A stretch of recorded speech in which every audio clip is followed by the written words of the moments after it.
اللہ نے اس مغضوب علیہم قوم کو، اس ملعون قوم کو کیوں اب تک چھوٹ دیے رکھی؟ میں بتا چکا ہوں یہ بڑے عذاب کے مستحق ہو چکے تھے حضرت عیسیٰ علیہ السلام کے زمانے میں، چھوٹ دی ہے ابھی تک ہے، بلکہ ایک مرتبہ ابھارا ہے، 1900 برس کے بعد ابھرے ہیں یہ بالفور ڈیکلریشن 1917 سن 70 عیسوی کے بعد، تقریباً 1900 برس، 1850 برس تو ہے ہی کم سے کم۔ پھر creation of Israel 1948، 1967 extension of Israel, یروشلم پر قبضہ، یہ سارا جو ہے کیوں ہے؟ اللہ تعالیٰ اس خیر امت محمد صلی اللہ علیہ وسلم، اس کے بہترین حصے کو سزا ان ملعونوں کے ہاتھوں دے رہا ہے۔ کیوں؟ جو جرم انہوں نے کیا تھا وہی ہم نے کیا۔ انہوں نے اللہ کی کتاب کو پیٹھ کے پیچھے پھینکا، نبذ فریق من الذین اوتوا الکتاب کتاب اللہ وراء ظہورہم، ہم نے اپنی پیٹھوں کے پیچھے پھینکا کہ نہیں؟ کولونیل رول سے آزاد ہوئے، کہیں اسلامی قانون نافذ کیا، کہیں اسلامی نظام قائم کیا، تو جو جرم ان کا تھا وہی ہمارا ہے، اور ہم خیر امت ہیں، اور ہمارے میں سے خیر ترین عرب ہیں، ان پر اللہ کا فضل، ان کی مادری زبان میں اللہ کی کتاب موجود ہے۔ پھر انہوں نے اللہ کے دین کو پیٹھ دکھائی۔ جو ملک آزاد ہوا کولونیل رول سے، یا اس نے قبلہ کر لیا اپنا ماسکو کی طرف، یا کر لیا واشنگٹن کی طرف، کسی نے مکے کو قبلہ بنایا، یہ بدترین سزا ہے۔ ویل للعرب من شر قد اقترب۔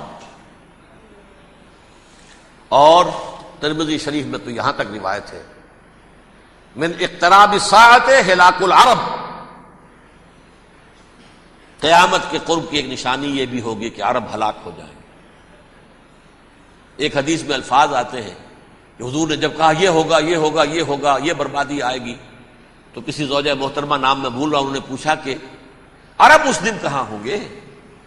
فرمایا العرب یومئذ قلیل، بہت کم ہوں گے۔ آخری خاتمہ ہونا ہے یہود کا حضرت مسیح علیہ السلام کے ہاتھوں، وہ عذاب جو 2000 برس تک ان سے ٹلا رہا وہ آئے گا، اور ان کے رسول ہی کے ہاتھوں آئے گا۔ لیکن اس سے پہلے مسلمانوں پر یہ عذاب آ رہا ہے، ہولوکاسٹ کے درجے کا عذاب آ رہا ہے۔ البتہ ہم پاکستانی اس میں یوں سمجھ لیجئے کہ وہ تو خبریں موجود ہیں احادیث میں، وہاں تو جو ہونا ہے، اتنے انسان مریں گے، اتنے انسان مریں گے کہ ایک پرندہ جو ہے اڑتا چلا جائے گا، وہ نہیں چاہے گا کہ نیچے اترے تو کسی لاش پر اترے، اسے جگہ نہیں ملے گی زمین خالی کا کہیں اتر سکے، تھک ہار کر گرے گا، مرے گا تو بھی لاش کے اوپر گرے گا۔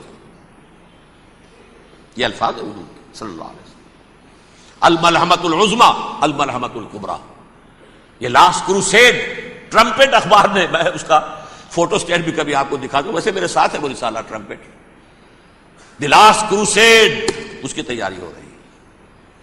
وہ الملحمۃ العظمی اور ملحمۃ الکبریٰ جو ہے وہ آنے والی ہے۔ ابن ماجہ میں کبریٰ کہا ہے، اکبر کا مؤنث کبریٰ، ملحمہ کبریٰ سب سے بڑی جنگ، اور ملحمہ عظمی سب سے عظیم جنگ، یہ ہوگی اور بہت جلد ہوگی۔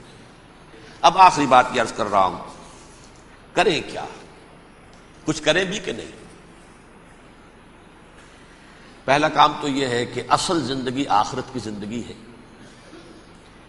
دنیا میں تباہی بربادی آ بھی جائے، آخرت بچ جائے، پہلا کام یہ ہے کہ ہر شخص توبہ کرے، لیکن توبہ توبۃ نصوح، توبہ کی تسبیح نہیں، آیہ کریمہ کا ختم نہیں، لاکھ مرتبہ لا الہ الا انت سبحانک انی کنت، اس سے کچھ نہیں ہوتا۔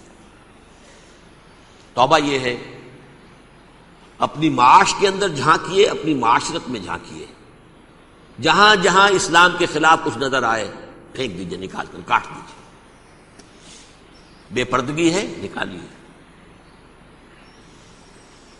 آپ کی کمائی میں کوئی حرام کا عنصر ہے ختم کیجئے، توبہ کیجئے، ابھی کیجئے۔ عملی توبہ. فرائض کی ادائیگی میں کوتاہی ہو رہی ہے، ابھی شروع کیجیے. اللہ کے دین کے غلبے کے لیے جد و جہد. ان صلاتی و نسکی و محیایا و مماتی للہ رب العالمین لا شریک لہ وبذالک امرت وانا اول المسلمین. بڑی ہے. اگر میرے اور آپ کے کیے کچھ نہ ہوا تب بھی کم سے کم میری اور آپ کی آخرت تو بچ جائے گی، عاقبت تو بن جائے گی. اخروی عذاب، سب سے بڑا عذاب، دائمی عذاب، اس سے ہم بچ جائیں.